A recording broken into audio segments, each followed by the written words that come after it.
ਸਤਿ ਸ਼੍ਰੀ ਅਕਾਲ। ਚਲੋ ਪੰਜਾਬੀ ਸਿੱਖੀਏ ਚੈਨਲ ਵਿੱਚ ਤੁਹਾਡਾ ਸਵਾਗਤ ਹੈ। ਅੱਜ ਅਸੀਂ ਰੱਬ ਤੇ ਰੁੱਤਾਂ ਕਹਾਣੀ ਕਰਨ ਜਾ ਰਹੇ ਹਾਂ। ਇਹ ਕਹਾਣੀ ਡਾਕਟਰ ਦਲੀਪ ਕੌਰ ਟਿਵਾਣਾ ਜੀ ਦੀ ਲਿਖੀ ਹੋਈ ਹੈ। ਇਸ ਕਹਾਣੀ ਵਿੱਚ ਲੇਖਕਾਂ ਨੇ ਕੁਦਰਤੀ ਜੀਵਨ ਮਤਲਬ ਉਸ ਸਮੇਂ ਦਾ ਜੀਵਨ ਮਨੁੱਖ ਦਾ ਜਦੋਂ ਮਨੁੱਖ ਪੂਰੀ ਤਰ੍ਹਾਂ ਕੁਦਰਤ ਤੇ ਨਿਰਭਰ ਕਰਦਾ ਸੀ, ਤੇ ਤਕਨੀਕੀ ਵਿਕਾਸ ਦੇ ਬਾਅਦ ਦੇ ਜੀਵਨ ਵਿੱਚ ਫਰਕ ਪੇਸ਼ ਕੀਤਾ ਹੈ। ਜਿਵੇਂ ਜਿਵੇਂ ਨਵੀਆਂ ਵਿਗਿਆਨਿਕ ਖੋਜਾਂ ਹੋ ਰਹੀਆਂ ਹਨ, ਮਨੁੱਖ ਕੁਦਰਤ ਨਾਲੋਂ ਦੂਰ ਹੁੰਦਾ ਜਾ ਰਿਹਾ ਹੈ। ਇਸ ਵਿੱਚ ਕੋਈ ਸ਼ੱਕ ਨਹੀਂ ਹੈ ਕਿ ਵਿਗਿਆਨ ਦੀਆਂ ਨਵੀਆਂ ਕਾਢਾਂ ਨੇ ਮਨੁੱਖ ਦਾ ਜੀਵਨ ਆਸਾਨ ਬਣਾ ਦਿੱਤਾ ਹੈ, ਪਰ ਕੁਦਰਤ ਦੀ ਰਚਨਾ, ਹਰੇ ਭਰੇ ਖੇਤ, ਬਨਸਪਤੀ, ਰੰਗ ਬਿਰੰਗੇ ਫੁੱਲ, ਤਿਤਲੀਆਂ, ਵਰਖਾ, ਠੰਡੀਆਂ ਹਵਾਵਾਂ, ਬਦਲਦੇ ਮੌਸਮ, ਇਹਨਾਂ ਸਭ ਚੀਜ਼ਾਂ ਦਾ ਨਜ਼ਾਰਾ ਲੈਣ ਦਾ ਸਮਾਂ ਕਿਸੇ ਕੋਲ ਵੀ ਨਹੀਂ ਰਹਿ ਗਿਆ। ਤੁਸੀਂ ਕਦੇ ਫੁੱਲਾਂ ਕੋਲ ਬੈਠੇ ਹੋ, ਜਾਂ ਫਿਰ ਤੁਸੀਂ ਕਿਸੇ ਜਾਨਵਰ ਦੇ ਕੋਲ ਬੈਠ ਕੇ ਦੇਖਿਆ ਉਸਨੂੰ? ਤੁਸੀਂ ਕਦੇ ਜਦੋਂ ਫੁੱਲਾਂ ਦੇ ਕੋਲ ਬੈਠਦੇ ਹੋ, ਉਹਨਾਂ ਦੀਆਂ ਪੱਤੀਆਂ ਦੀ ਬਣਾਵਟ ਨੂੰ ਦੇਖੋ, ਉਹਨਾਂ ਨਾਲ ਗੱਲਾਂ ਕਰੋ, ਬੱਦਲਾਂ ਨੂੰ ਚਲਦੇ ਤੇ ਅਸਮਾਨ ਤੇ ਵੱਖ-ਵੱਖ ਆਕ੍ਰਿਤੀਆਂ ਵਿੱਚ ਘੁੰਮਦੇ ਦੇਖੋ, ਛੋਟੇ-ਛੋਟੇ ਜੀਵ ਦੇਖੋ, ਉਹਨਾਂ ਨੂੰ ਪਿਆਰ ਕਰੋ। ਉਸ ਨਾਲ ਸਾਨੂੰ ਬਹੁਤ ਖੁਸ਼ੀ ਮਿਲਦੀ ਹੈ। ਹਰ ਜੀਵ ਪਿਆਰ ਦਾ ਭੁੱਖਾ ਹੁੰਦਾ ਹੈ। ਜੇ ਉਸਨੂੰ ਪਿਆਰ ਮਿਲੇ ਤਾਂ ਉਸਦੀ ਖੁਸ਼ੀ ਦਾ ਕੋਈ ਟਿਕਾਣਾ ਨਹੀਂ ਰਹਿ ਜਾਂਦਾ। ਇਸ ਕਹਾਣੀ ਵਿੱਚ ਵੀ ਰੱਬ ਤੇ ਰੁੱਤਾਂ ਦੇ ਵਿਚਲੀ ਵਾਰਤਾਲਾਪ ਨੂੰ ਲੇਖਕਾਂ ਨੇ ਬਿਆਨ ਕੀਤਾ ਹੈ ਕਿ ਉਹਨਾਂ ਦੇ ਵਿੱਚ ਕੀ ਵਾਰਤਾਲਾਪ ਹੋ ਰਹੀ ਹੈ। ਰੁੱਤਾਂ ਰੱਬ ਕੋਲ ਜਾਂਦੀਆਂ ਹਨ ਤੇ ਰੱਬ ਨੂੰ ਸ਼ਿਕਾਇਤ ਕਰਦੀਆਂ ਹਨ। ਰੱਬ ਨੂੰ ਕੀ ਸ਼ਿਕਾਇਤ ਕਰਦੀਆਂ ਹਨ ਕਿ ਧਰਤੀ ਦੇ ਲੋਕ ਆਪਣੇ ਆਪਣੇ ਕੰਮਾਂ ਵਿੱਚ ਬਹੁਤ ਵਿਅਸਤ ਹੋ ਗਏ ਹਨ।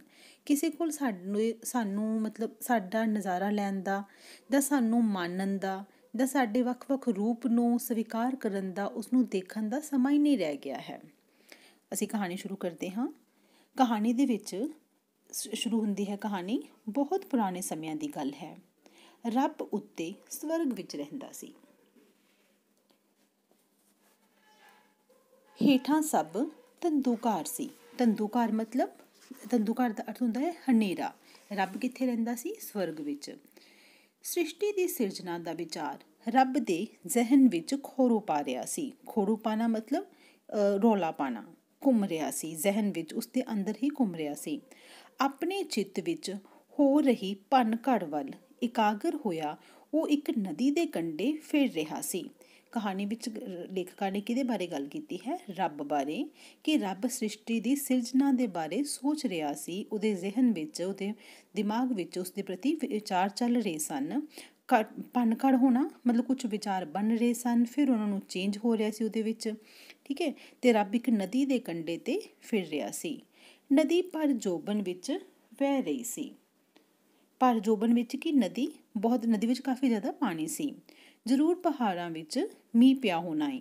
ਫੁੱਲ ਪੌਦਿਆਂ ਦੀਆਂ ਟੀਸੀਆਂ ਉੱਤੇ ਬੈਠੇ ਖੰਭ ਫੜਕਾ ਰਹੇ ਸਨ, ਜਿਵੇਂ ਹੁਣੇ ਉੱਡ ਕੇ ਨਦੀ ਤੋਂ ਪਾਰ ਆਪਣੇ ਮਿੱਤਰ ਪਿਆਰਿਆਂ ਨੂੰ ਮਿਲਣ ਜਾਣਾ ਹੋਵੇ। ਪੰਛੀ ਗਰਦਨਾਂ ਮਟਕਾ ਉਹਨਾਂ ਨੂੰ ਕੁਝ ਸਮਝਾਉਣ ਦੀ ਕੋਸ਼ਿਸ਼ ਕਰ ਰਹੇ ਸਨ। ਬੱਦਲ ਘੋੜਿਆ, ਠੀਕ ਹੈ, ਪੰਛੀ ਵੀ ਉੱਥੇ ਘੁੰਮ ਰਹੇ ਸਨ। ਫੁੱਲਾਂ ਦੇ ਉੱਪਰ ਤਿਤਲੀਆਂ ਮੰਡਰਾ ਰਹੀਆਂ ਸਨ। ਤੋ ਸਵਰਗ ਦਾ ਬੜਾ ਹੀ ਸੁੰਦਰ ਨਜ਼ਾਰਾ ਇਸ ਵਿੱਚ ਲੇਖਕਾਂ ਨੇ ਸਾਡੇ ਸਾਹਮਣੇ ਪੇਸ਼ ਕੀਤਾ ਹੈ। ਉਸ ਤੋਂ ਬਾਅਦ ਕੀ ਹੁੰਦਾ ਹੈ? ਰੱਬ ਦੀ ਇਕਾਗਰਤਾ ਇੱਕਦਮ ਭੰਗ ਹੋ ਗਈ। ਇਕਾਗਰਤਾ, ਰੱਬ ਉਸਦਾ ਜਿਸ ਵੱਲ ਧਿਆਨ ਲੱਗਿਆ ਹੋਇਆ ਸੀ, ਠੀਕ ਹੈ, ਉਹ ਇੱਕਦਮ ਹੀ ਉਸ ਤੋਂ ਭਟਕ ਗਿਆ। ਉਸਦੀ ਇਕਾਗਰਤਾ ਭੰਗ ਹੋ ਗਈ। ਉਸਨੇ ਖਿੰਝ ਕੇ ਸਾਰੀਆਂ ਹੀ ਰੁੱਤਾਂ ਨੂੰ ਹੇਠਾਂ ਭੇਜ ਦਿੱਤਾ ਤੇ ਕਿਹਾ, ਵਾਰੀ-ਵਾਰੀ ਸਿਰਜੀ ਜਾ ਰਹੀ ਸ੍ਰਿਸ਼ਟੀ ਉੱਤੇ ਪਹਿਰਾ ਦਿਓ। ਸ੍ਰਿਸ਼ਟੀ ਉੱਤੇ ਮਤਲਬ ਜੋ ਵੀ ਸ੍ਰਿਸ਼ਟੀ ਬਣ ਰਹੀ ਹੈ, ਕੁਦਰਤ ਜਿਹੜੀਆਂ ਚੀਜ਼ਾਂ ਬਣਾ ਰਹੀਆਂ ਹਨ, ਉਹਨਾਂ ਉੱਤੇ ਜਾ ਕੇ ਪਹਿਰਾ ਦਿਓ। ਹੁਕਮ ਦੀਆਂ ਬਣੀਆਂ ਰੁੱਤਾਂ ਇਸ ਸ੍ਰਿਸ਼ਟੀ ਤੇ ਆ ਪਹੁੰਚੀਆਂ, ਠੀਕ ਹੈ। ਇਹਦੇ ਵਿੱਚ ਕੀ ਦੱਸਿਆ ਹੋਇਆ ਹੈ ਕਿ ਜੋ ਸੀਜ਼ਨ ਚੇਂਜ ਹੁੰਦੇ ਨੇ, ਰੁੱਤਾਂ ਮਤਲਬ ਹੁੰਦਾ ਹੈ ਸੀਜ਼ਨ, ਠੀਕ ਹੈ। ਅਲੱਗ-ਅਲੱਗ ਤਰ੍ਹਾਂ ਦੇ ਗਰਮੀ ਆਉਂਦੀ ਹੈ, ਸਰਦੀ ਆਉਂਦੀ ਹੈ, ਪੱਤਝੜ ਆਉਂਦੀ ਹੈ, ਠੀਕ ਹੈ। ਅਲੱਗ-ਅਲੱਗ ਤਰ੍ਹਾਂ ਦੀਆਂ ਰੁੱਤਾਂ ਆਉਂਦੀਆਂ ਨੇ। ਤੇ ਰੁੱਤਾਂ ਜਦੋਂ ਕੀ ਹੋਇਆ ਸੀ ਉੱਪਰ, ਰੱਬ ਸ੍ਰਿਸ਼ਟੀ ਦੀ ਸਿਰਜਣਾ ਬਾਰੇ ਸੋਚ ਰਿਹਾ ਹੁੰਦਾ ਹੈ। ਰੁੱਤਾਂ ਰੱਬ ਨੂੰ ਆ ਕੇ ਥੋੜ੍ਹਾ ਡਿਸਟਰਬ ਕਰ ਦਿੰਦੀਆਂ ਹਨ। ਰੱਬ ਦੀ ਇਕਾਗਰਤਾ ਭੰਗ ਹੋ ਜਾਂਦੀ ਹੈ ਤੇ ਰੱਬ ਰੁੱਤਾਂ ਨੂੰ ਹੇਠਾਂ ਭੇਜ ਦਿੰਦਾ ਹੈ। ਤੇ ਹੁਕਮ ਦੀਆਂ ਬੰਨੀਆਂ ਮਤਲਬ ਰੱਬ ਦਾ ਹੁਕਮ ਮੰਨ ਕੇ ਰੁੱਤਾਂ ਵੀ ਹੇਠਾਂ ਪਹੁੰਚ ਜਾਂਦੀਆਂ ਹਨ। ਮਾਨਮਤੀਆਂ ਰੁੱਤਾਂ ਇੱਥੋਂ ਦੇ ਬੰਦਿਆਂ ਨਾਲ ਮਸ਼ਕਰੀਆਂ ਕਰਦੀਆਂ ਰਹਿੰਦੀਆਂ ਹਨ। ਮਸ਼ਕਰੀਆਂ ਕਰਨੀਆਂ ਮਤਲਬ ਕਿ ਜਦੋਂ ਹਵਾ ਆਉਂਦੀ ਹੈ, ਕਿਸੇ ਦੇ ਵਾਲਾਂ ਨੂੰ ਸਹਿਲਾ ਕੇ ਚਲੇ ਜਾਂਦੀ ਹੈ, ਠੀਕ ਹੈ, ਥੋੜ੍ਹਾ ਬਹੁਤ ਛੇੜਛਾੜ ਕਰਦੇ ਰਹਿਣਾ। ਲੋਕ ਇਹਨਾਂ ਤੋਂ ਬਚਣ ਦੇ ਉਪਰਾਲਿਆਂ ਵਿੱਚ ਲੱਗੇ। ਖੌਲਾਂ, ਕੰਦਰਾਂ, ਛੱਪੜੀਆਂ, ਕੋਠੀਆਂ ਤੋਂ ਘਰਾਂ, ਬੰਗਲਿਆਂ ਤੱਕ ਆ ਪਹੁੰਚੇ। ਇਹਦੇ ਵਿੱਚ ਲੇਖਕਾਂ ਨੇ ਸਾਨੂੰ ਦੱਸਿਆ ਹੈ ਕਿ ਪਹਿਲੋਂ ਇਨਸਾਨ ਕਿੱਥੇ ਰਹਿੰਦਾ ਸੀ? ਮਨੁੱਖ ਜੰਗਲਾਂ ਵਿੱਚ ਰਹਿੰਦਾ ਸੀ। ਉਸ ਤੋਂ ਬਾਅਦ ਉਸਨੇ ਝੌਂਪੜੀਆਂ ਬਣਾਉਣੀਆਂ ਸ਼ੁਰੂ ਕੀਤੀਆਂ, ਆਪਣੇ ਆਪ ਨੂੰ ਢੱਕਣਾ ਸ਼ੁਰੂ ਕੀਤਾ, ਠੀਕ ਹੈ। ਹੌਲੀ ਹੌਲੀ ਉਸਨੇ ਫਿਰ ਘਰ ਬਣਾਉਣੇ ਸ਼ੁਰੂ ਕੀਤੇ ਅਤੇ ਹੁਣ ਕੋਠੀਆਂ ਅਤੇ ਫਿਰ ਬੰਗਲਿਆਂ ਤੱਕ ਪਹੁੰਚ ਗਿਆ ਹੈ। ਕਿਸੇ ਰੁੱਤ ਮੀਂਹ ਪੈਂਦਾ, ਦਰਿਆਵਾਂ ਵਿੱਚ ਹੜ੍ਹ ਆਉਂਦੇ, ਪਿੰਡਾਂ ਦੇ ਪਿੰਡ ਰੁੜ ਜਾਂਦੇ। ਰੁੱਤਾਂ ਲਈ ਇਹ ਵੀ ਇੱਕ ਸੁਗਲ ਸੀ, ਪਰ ਹੁਣ ਇਹਨਾਂ ਲੋਕਾਂ ਦਾ ਰੇਡੀਓ ਪਹਿਲਾਂ ਹੀ ਦੱਸ ਦਿੰਦਾ ਹੈ, ਠੀਕ ਹੈ। ਇਹਦੇ ਵਿੱਚ ਕਹਾਣੀਕਾਰ ਸਾਨੂੰ ਕੀ ਦੱਸ ਰਹੀ ਹੈ ਕਿ ਪਹਿਲਾਂ ਕੀ ਹੁੰਦਾ ਸੀਗਾ ਕਿ ਬਹੁਤ ਜ਼ਿਆਦਾ ਦਰਿਆਵਾਂ 'ਚ ਪਾਣੀ ਆ ਜਾਂਦਾ ਸੀ, ਹੜ੍ਹ ਆ ਜਾਂਦੇ ਸੀ, ਠੀਕ ਹੈ, ਅਤੇ ਬਹੁਤ ਕਈ ਵਾਰੀ ਨੁਕਸਾਨ ਹੋ ਜਾਂਦਾ ਸੀ, ਫਸਲਾਂ ਰੁੜ ਜਾਂਦੀਆਂ ਹੁੰਦੀਆਂ ਸੀ। ਅਤੇ ਹੁਣ ਫਿਰ ਕੀ ਹੁੰਦਾ ਉਸ ਤੋਂ ਬਾਅਦ? ਅੱਜ ਕੱਲ੍ਹ ਕੀ ਹੋ ਰਿਹਾ ਹੈ? ਹੁਣ ਲੋਕਾਂ ਨੂੰ ਰੇਡੀਓ ਜਾਂ ਜੋ ਮੀਨ ਆਫ ਕਮਿਊਨੀਕੇਸ਼ਨ ਦੇ ਦੁਆਰਾ, ਟੈਲੀਵਿਜ਼ਨ ਦੇ ਦੁਆਰਾ, ਠੀਕ ਹੈ, ਬਹੁਤ ਪਹਿਲਾਂ ਹੀ ਪਤਾ ਚੱਲ ਜਾਂਦਾ ਹੈ ਕਿ ਬਾਰਿਸ਼ ਕਦੋਂ ਤੱਕ ਆਏਗੀ, ਕਿੰਨੀ ਤੇਜ਼ ਬਾਰਿਸ਼ ਆਏਗੀ। ਅਤੇ ਉਸ ਦੇ ਨਾਲ ਕੀ ਕਰਨ ਲੱਗ ਗਿਆ ਹੈ ਇਨਸਾਨ? ਉਸਨੂੰ ਜਦੋਂ ਪਹਿਲਾਂ ਹੀ ਪਤਾ ਚੱਲ ਜਾਂਦਾ ਹੈ ਅਤੇ ਉਸਨੇ ਦਰਿਆਵਾਂ 'ਤੇ ਬੰਨ੍ਹ ਮਾਰ ਕੇ ਲੋਕ ਕੈਦੀਆਂ ਵਾਂਗ ਮਨ ਮਰਜ਼ੀ ਦੇ ਪਾਸੇ ਭੇਜਣ ਲੱਗ ਪਏ ਹਨ। ਦਰਿਆਵਾਂ ਦੇ ਪਾਣੀ ਨੂੰ ਵੀ, ਠੀਕ ਹੈ, ਡੈਮ ਬਣਾਏ ਗਏ ਨੇ ਦਰਿਆਵਾਂ 'ਤੇ। ਉਸ ਦੇ ਨਾਲ ਕੀ ਹੈ ਕਿ ਪਾਣੀ ਨੂੰ ਜਿਸ ਸਾਈਡ ਜ਼ਰੂਰਤ ਹੋਵੇ ਉਸ ਸਾਈਡ ਮੋੜ ਦਿੱਤਾ ਜਾਂਦਾ ਹੈ। ਜਿਸ ਸਾਈਡ ਜ਼ਿਆਦਾ ਬਾਰਿਸ਼ ਹੁੰਦੀ ਹੋਵੇ ਉਸ ਸਾਈਡ ਨੂੰ ਪਾਣੀ ਨਹੀਂ ਜਾਣ ਦਿੱਤਾ ਜਾਂਦਾ, ਤਾਂ ਕਿ ਲੋਕਾਂ ਨੂੰ ਬਹੁਤ ਜ਼ਿਆਦਾ ਨੁਕਸਾਨ ਨਾ ਪਹੁੰਚੇ। ਅੱਗੇ ਕਦੇ ਜੇ ਸ਼ਰਾਰਤ ਨਾਲ ਹਵਾ ਸਾਹ ਰੋਕ ਕੇ ਖੜੋ ਜਾਂਦੀ ਤਾਂ ਲੋਕ ਆਖਦੇ ਕੋਈ ਪਾਪੀ ਪਹਿਰੇ 'ਤੇ ਬੈਠਾ ਏ, ਅਤੇ ਤਰਲੋ ਮੱਛੀ ਹੁੰਦੇ ਪਹਿਰਾ ਬਦਲ ਜਾਣ ਨੂੰ ਉਡੀਕਦੇ। ਤਰਲੋ ਮੱਛੀ ਹੋਣਾ ਮਤਲਬ ਤੜਫਣਾ, ਠੀਕ ਹੈ। ਕਈ ਵਾਰੀ ਬਹੁਤ ਗਰਮੀ ਹੋਣੀ, ਬਿਲਕੁਲ ਵੀ ਹਵਾ ਨਾ ਚੱਲਣੀ, ਬਹੁਤ ਹੁਮਸ ਹੋ ਜਾਣੀ, ਅਤੇ ਲੋਕ ਕੀ ਕਹਿੰਦੇ ਹੁੰਦੇ ਸੀ, ਕਿਉਂਕਿ ਉਸ ਸਮੇਂ ਨਾ ਤਾਂ ਇੰਨੀ ਐਜੂਕੇਸ਼ਨ ਸਪਰੈਡ ਸੀ, ਲੋਕ ਪੜ੍ਹੇ ਲਿਖੇ ਵੀ ਨਹੀਂ ਸਨ, ਅਤੇ ਉਹਨਾਂ ਨੂੰ ਲੱਗਦਾ ਹੁੰਦਾ ਸੀ ਕਿ ਜੋ ਹਵਾ ਚਲਾਉਣੀ ਹੈ ਉਹ ਰੱਬ ਹੀ ਚਲਾ ਰਿਹਾ ਹਵਾ, ਠੀਕ ਹੈ। ਅਤੇ ਉਹ ਕੀ ਹੈ ਕਿ ਕੋਈ ਪੈੜੇ 'ਤੇ ਬੈਠਾ ਹੋਇਆ ਹੈ, ਕੋਈ ਮਤਲਬ ਪਾਪੀ ਬੈਠਾ ਹੋਇਆ ਹੈ, ਉਹ ਹਵਾ ਨੂੰ ਧਰਤੀ ਤੱਕ ਪਹੁੰਚਣ ਹੀ ਨਹੀਂ ਦੇ ਰਿਹਾ ਹੈ।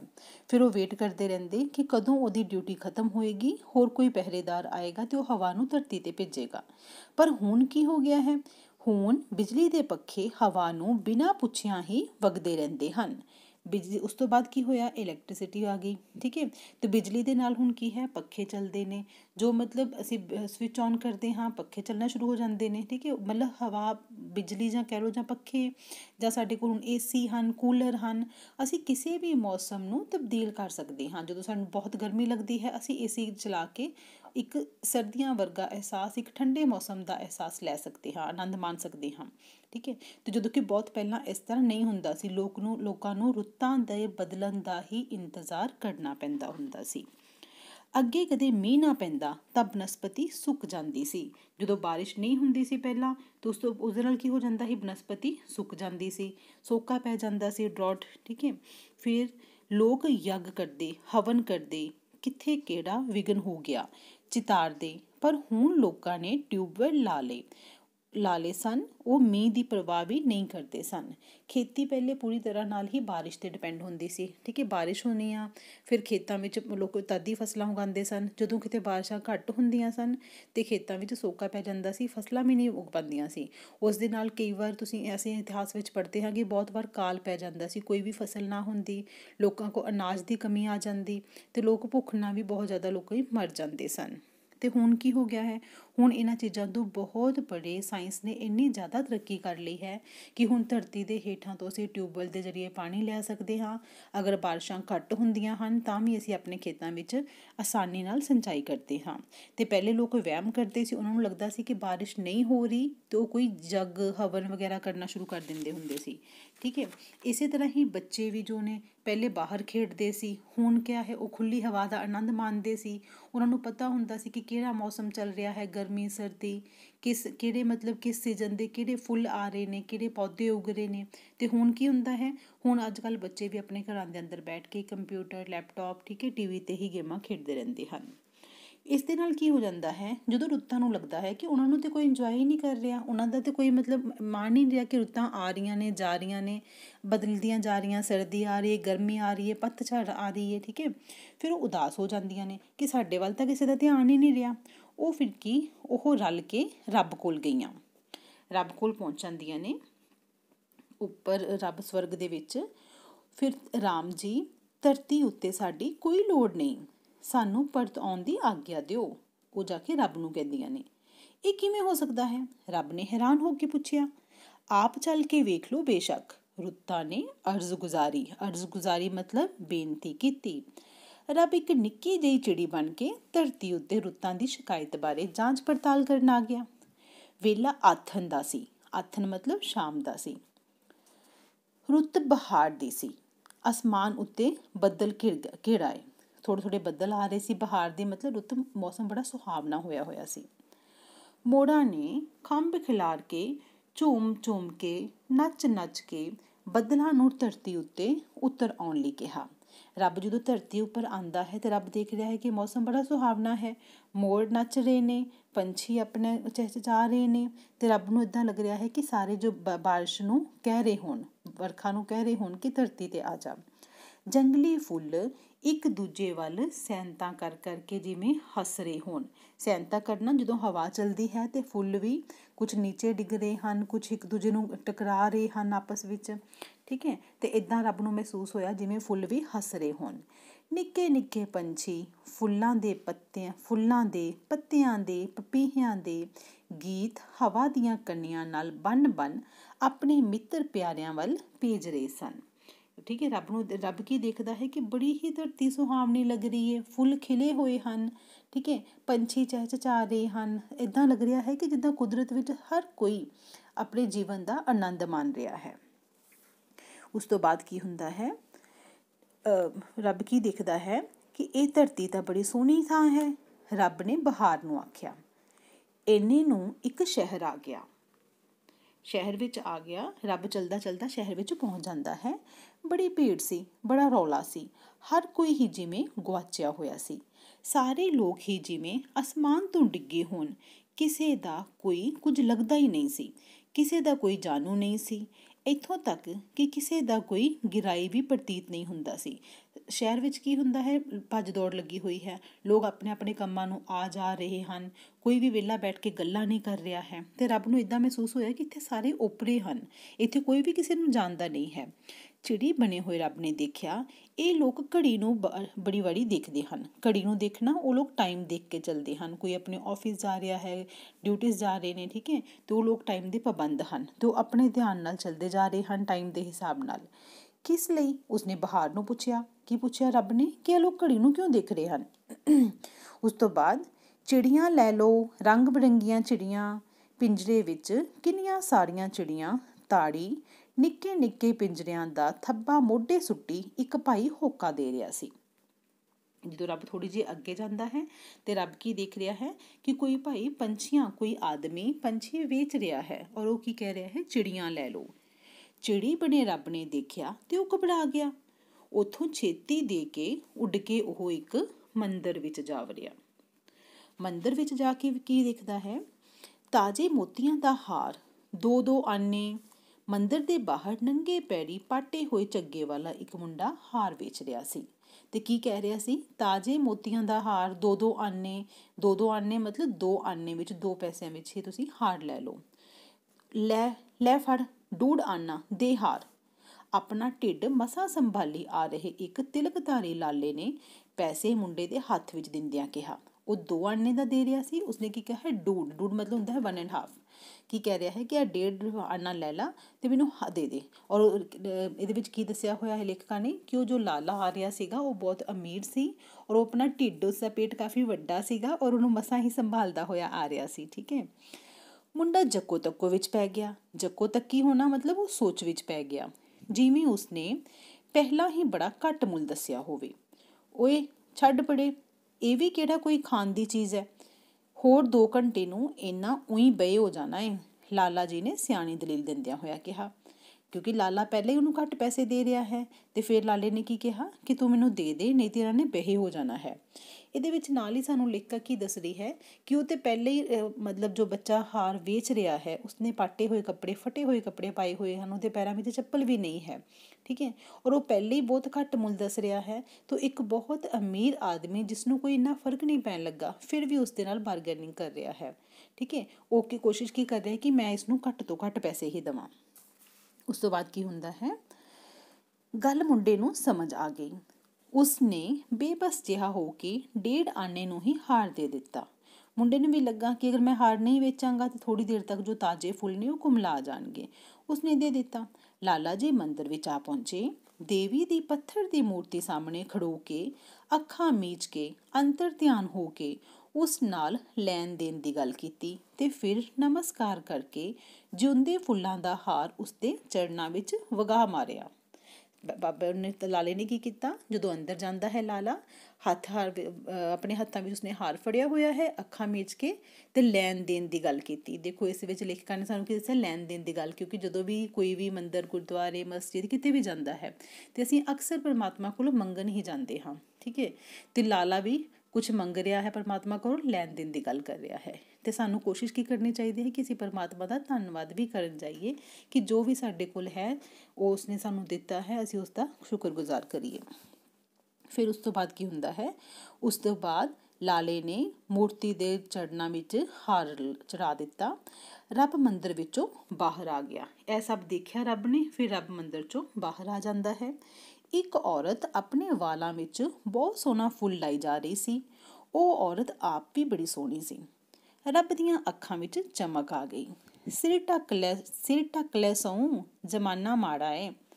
ਉਸ ਔਰਤ ਨੂੰ ਮਗਰ ਆ ਰਹੀ ਇੱਕ ਬੁੱਢੀ, ਜੋ ਸ਼ਾਇਦ ਉਸ ਔਰਤ ਦੀ ਸੱਸ ਸੀ, ਉਸਨੇ ਆਵਾਜ਼ ਦੇ ਕੇ ਕਿਹਾ। ਆਗਿਆਕਾਰੀ ਧੀਆਂ ਨੋਹਾਂ ਵਾਂਗ ਉਸਨੇ ਸਿਰ ਢੱਕ ਲਿਆ। ਰੱਬ ਉਸ ਫੁੱਲ ਬਾਰੇ ਸੋਚਣ ਲੱਗਿਆ ਜਿਸ ਦਾ ਜ਼ਰੂਰ ਪੱਲੇ ਹੇਠਾਂ ਸਾਹ ਕੁੱਟਿਆ ਗਿਆ ਹੋਣਾ ਹੈ।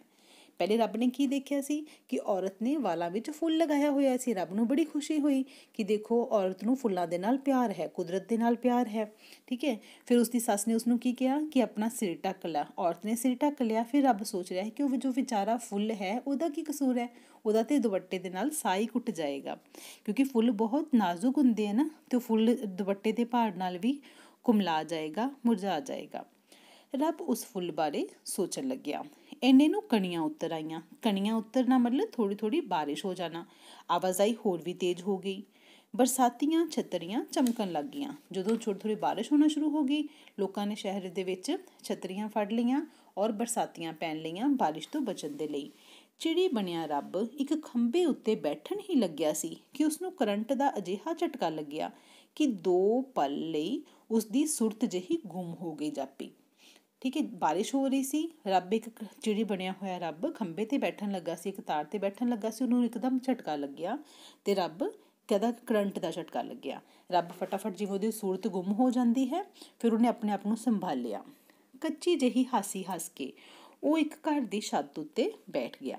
ਉਸਨੂੰ ਫਿਕਰ ਹੋ ਰਿਹਾ ਸੀ ਕਿ ਸ਼ਹਿਰ ਵਿੱਚ ਕਿਧਰੇ ਦਰਖਤ ਵੀ ਨਹੀਂ, ਪੰਛੀ ਕਿੱਥੇ ਰਹਿੰਦੇ ਹੋਣਗੇ, ਆਲ੍ਹਣੇ ਕਿੱਥੇ ਪਾਉਂਦੇ ਹੋਣਗੇ, ਰਾਤ ਨੂੰ ਕਿੱਥੇ ਸੌਂਦੇ ਹੋਣਗੇ। ਉਸਨੂੰ ਇਹ ਕਿਸੇ ਨੇ ਨਹੀਂ ਸੀ ਦੱਸਿਆ ਕਿ ਇਸ ਸ਼ਹਿਰ ਵਿੱਚ ਪੰਛੀ ਹਨ ਹੀ ਨਹੀਂ, ਠੀਕ ਹੈ। ਇਹ ਰੱਬ ਕੀ ਦੇਖ ਰਿਹਾ ਹੈ, ਰੱਬ ਸੋਚ ਰਿਹਾ ਕਿ ਪੰਛੀ ਕਿੱਥੇ ਰਹਿੰਦੇ ਹੋਣਗੇ, ਪਰ ਰੱਬ ਨੂੰ ਇਹ ਪਤਾ ਹੀ ਨਹੀਂ ਹੁੰਦਾ ਕਿ ਸ਼ਹਿਰਾਂ ਦੇ ਵਿੱਚ ਪੰਛੀ ਅਕਸਰ ਹੀ ਬਹੁਤ ਘੱਟ ਹੁੰਦੇ ਹਨ, ਦੇਖਣ ਨੂੰ ਬਹੁਤ ਘੱਟ ਮਿਲਦੇ ਹਨ, ਕਿਉਂਕਿ ਪੰਛੀ ਵੀ ਕਿਹਦੇ ਨਾਲ ਖਤਮ ਹੁੰਦੇ ਜਾ ਰਹੇ ਨੇ, ਜੋ ਹੁਣ ਮੋਬਾਈਲਸ ਫੋਨ ਦੀ ਰੇਡੀਏਸ਼ਨ ਕਰਕੇ, ਠੀਕ ਹੈ। ਔਰ ਹੋਰ ਵੀ ਮਤਲਬ ਬਹੁਤ ਸਾਰੀਆਂ ਚੀਜ਼ਾਂ ਇਸ ਲਈ ਜ਼ਿੰਮੇਵਾਰ ਹੈ, ਪੋਲਿਊਸ਼ਨ ਜ਼ਿੰਮੇਵਾਰ ਹੋ ਸਕਦਾ ਹੈ, ਠੀਕ ਹੈ। ਤਾਂ ਉਸ ਦੇ ਲਈ ਪੰਛੀ ਜੋ ਹੈ ਬਹੁਤ ਘੱਟ ਗਏ ਹਨ। ਚਿੜੀ ਬਣਿਆ ਰੱਬ ਹੈਰਾਨ ਹੋ ਕੇ ਦੇਖ ਰਿਹਾ ਸੀ ਕਿ ਨਾ ਕਿਸੇ ਨੇ ਕਣੀਆਂ ਦੀ ਛੇੜਖਾਨੀ ਮਹਿਸੂਸ ਕੀਤੀ ਸੀ, ਨਾ ਕਿਸੇ ਦੀਆਂ ਅੱਖਾਂ ਵਿੱਚ ਬੱਦਲਾਂ ਦੇ ਪਰਛਾਵੇਂ ਨੱਚੇ, ਤੇ ਨਾ ਕੋਈ ਨੰਗੇ ਪੈਰੀ ਧਰਤੀ ਦੀ ਸੁਗੰਧ ਪੀਣ ਆਇਆ, ਨਾ ਕਿਸੇ ਨੇ ਵਾਲ ਖੋਲ ਕੇ ਡਿੱਗਦੇ ਮੋਤੀ ਬੋਚੇ। ਰੱਬ ਕੀ ਦੇਖ ਰਿਹਾ ਹੈ ਕਿ ਬਾਰਿਸ਼ ਸ਼ੁਰੂ ਵੀ ਹੋ ਗਈ ਹੈ। ਕੋਈ ਵੀ ਬਾਰਿਸ਼ ਦਾ ਮਜ਼ਾ ਲੈਣ ਦੇ ਲਈ ਰੁਕਿਆ ਨਹੀਂ ਹੈ, ਬਾਹਰ ਨਹੀਂ ਆਇਆ ਹੈ। ਸਭ ਲੋਕ ਆਪਣੀ ਰਫ਼ਤਾਰ ਨਾਲ ਆਪਣੇ ਆਪਣੇ ਕੰਮਾਂ ਵਿੱਚ ਚੱਲੀ ਜਾ ਰਹੇ ਹਨ। ਕਿਸੇ ਨੇ ਵੀ ਬਾਰਿਸ਼ ਦਾ ਆਨੰਦ ਨਹੀਂ ਮਾਣਿਆ। ਤੁਸੀਂ ਕਦੀ ਦੇਖਿਆ ਹੋਵੇਗਾ ਜਦੋਂ ਤੁਸੀਂ ਨੋਟ ਕਰਿਓ, ਜਦੋਂ ਬਾਰਿਸ਼ ਹੁੰਦੀ ਹੈ, ਬਾਰਿਸ਼ ਜਦੋਂ ਮਿੱਟੀ ਦੇ ਉੱਪਰ ਪੈਂਦੀ ਹੈ ਤਾਂ ਬੜੀ ਹੀ ਵਧੀਆ ਮਹਿਕ ਆਉਂਦੀ ਹੈ ਮਿੱਟੀ ਦੀ, ਠੀਕ ਹੈ।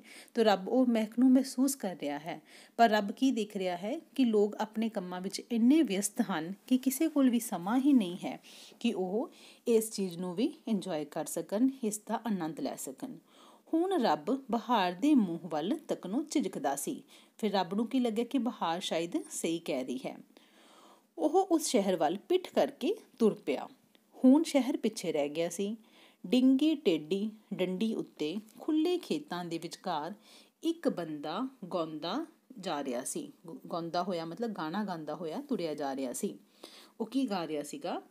मैंने तुमको ना मिलने की कसम खाई है, ठीक है। इस तरह कुछ गाना गुनगुना ਰਿਹਾ ਸੀ। ਕਿਹਨੂੰ ਨਾ ਮਿਲਣ ਦੀ ਕਸਮ ਖਾਧੀ ਹੈ ਇਸਨੇ? ਚਿੜੀ ਬਣੇ ਰੱਬ ਨੇ ਬਹਾਰ ਨੂੰ ਪੁੱਛਿਆ। ਬਹਾਰ ਕੀ ਅੱਗੋਂ ਕਹਿ ਰਹੀ ਹੈ? ਉਸ ਨੂੰ, ਜਿਹੜਾ ਬਹਾਰ ਦੇ ਮੌਸਮ ਵਿੱਚ ਸ਼ਾਇਦ ਇਸ ਨੂੰ ਸਭ ਤੋਂ ਵੱਧ ਯਾਦ ਆ ਰਿਹਾ ਹੈ। ਤੈਨੂੰ ਕਿਵੇਂ ਪਤਾ? ਨਾ ਮਿਲਣ ਲਈ ਕਸਮ ਜੋ ਖਾਣੀ ਪੈ ਰਹੀ ਹੈ ਇਸ ਨੂੰ। ਕਣੀਆਂ ਹੋਰ ਤੇਜ਼ ਹੋ ਗਈਆਂ। ਕਣੀਆਂ ਮਤਲਬ ਬਾਰਿਸ਼ ਦੀਆਂ ਕਣੀਆਂ ਹੋਰ ਤੇਜ਼ ਹੋ ਗਈਆਂ। ਡੰਡੀ ਡੰਡੀ ਜਾ ਰਹੇ ਉਸ ਬੰਦੇ ਨੇ ਮੋਢੇ ਛੱਡ ਚੁਟਕੀਆਂ ਵਜਾਈਆਂ। ਬੱਦਲਾਂ ਵੱਲ ਵਾਕਫਾਂ ਵਾਂਗ ਵੀ ਦੇਖਿਆ ਤੇ ਸਾਰੇ ਆਪੇ ਨਾਲ ਗਾਇਆ। ਕਿਹੜਾ ਗਾਣਾ ਫਿਰ ਤੋਂ? ਮੈਨੇ ਤੁਮਕੋ ਨਾ ਮਿਲਨੇ ਕੀ ਕਸਮ ਖਾਈ ਹੈ, ਠੀਕ ਹੈ। ਉਹ ਆਪਣੀ ਧੁਨ ਵਿੱਚ ਗਾਈ ਜਾ ਰਿਹਾ ਹੈ, ਬੰਦਾ ਮਸਤ ਹੋਇਆ ਪਿਆ ਹੈ। ਸਾਹਮਣਿਓਂ ਪਿੰਡ ਚਿੱਠੀਆਂ ਲੈ ਦੇ ਕੇ ਮੁੜੇ ਆਉਂਦੇ ਡਾਕੀਏ ਨੇ ਉਸਨੂੰ ਪਹਿਚਾਣ ਕੇ ਸਾਈਕਲ ਹੌਲੀ ਕਰ ਲਿਆ। ਮੀਂਹ ਆ ਰਿਹਾ ਹੈ, ਕਹੇ ਤਾਂ ਮੈਂ ਸਾਈਕਲ ਤੇ ਛੱਡ ਆਉਂਦਾ। ਜਾਣਾ ਕਿੱਥੇ ਹੈ, ਠੀਕ ਹੈ। ਡਾਕੀਏ ਨੇ ਉਸਦੇ ਕੋਲ ਆ ਕੇ ਆਪਣਾ ਸਾਈਕਲ ਹੌਲੀ ਕੀਤਾ ਤੇ ਉਸਨੂੰ ਪੁੱਛਣ ਲੱਗ ਗਿਆ ਕਿ ਬਾਰਿਸ਼ ਹੋ ਰਹੀ ਹੈ, ਤੂੰ ਮੈਨੂੰ ਦੱਸ, ਮੈਂ ਤੈਨੂੰ ਛੱਡ ਆਉਂਦਾ ਹਾਂ, ਠੀਕ ਹੈ।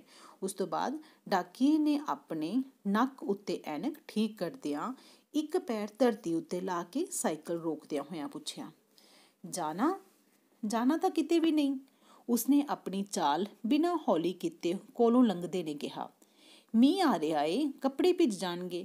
ਇਹ ਗੱਲ ਬਹੁਤੀ ਉਸਦੀ ਥਾਂ ਡਾਕੀਏ ਨੇ ਸ਼ਾਇਦ ਆਪਣੇ ਘਸੇ ਮੈਲੇ ਖਾਕੀ ਕੱਪੜਿਆਂ ਦਾ ਧਿਆਨ ਧਰ ਕੇ ਆਖੀ। ਤੁਸੀਂ ਚੱਲੋ, ਮੀਂਹ ਤੋਂ ਪਹਿਲਾਂ ਪਹਿਲਾਂ ਟਿਕਾਣੇ ਪਹੁੰਚੋ। ਖਚੜੀ ਜਿਹੀ ਹਾਸੀ ਹੱਸਦਿਆਂ ਉਸ ਬੰਦੇ ਨੇ ਡਾਕੀਏ ਨੂੰ ਕਿਹਾ। ਫਿਰ ਕੀ ਹੁੰਦਾ ਹੈ?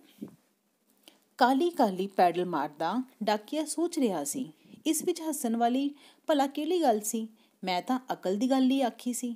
ਪਿੰਡ ਤੋਂ ਦੂਰ ਮੜੀਆਂ ਵਾਲੇ ਟੋਬੇ ਵੱਲ ਉਹ ਬੰਦਾ ਮੁੜ ਪਿਆ। ਕਿਉਂ? ਚਿੜੀ ਬਣੇ ਰੱਬ ਨੇ ਬਹਾਰ ਨੂੰ ਪੁੱਛਿਆ। ਖਬਰੇ ਸੋਚਦਾ ਹੋਵੇ ਕਿ ਸ਼ਾਇਦ ਮਰਨ ਵਾਲਿਆਂ ਵਿੱਚ ਕੋਈ ਜਿਉਂਦਾ ਬੰਦਾ ਵੀ ਹੋਵੇ।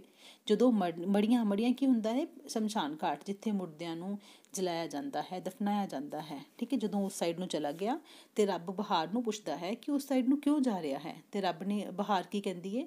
ਖਬਰੇ ਮਤਲਬ ਸ਼ਾਇਦ ਕਿ ਉਹ ਬੰਦਾ ਕੁਝ ਸੋਚਦਾ ਹੋਵੇ ਕਿ ਜੋ ਮਰਨ ਵਾਲੇ ਲੋਕ ਨੇ ਉਹਨਾਂ ਵਿੱਚੋਂ ਕੋਈ ਜਿਉਂਦਾ ਹੋ ਸਕਦਾ ਹੈ। ਚਿੜੀ ਬਣਿਆ ਰੱਬ ਹੱਸ ਪਿਆ।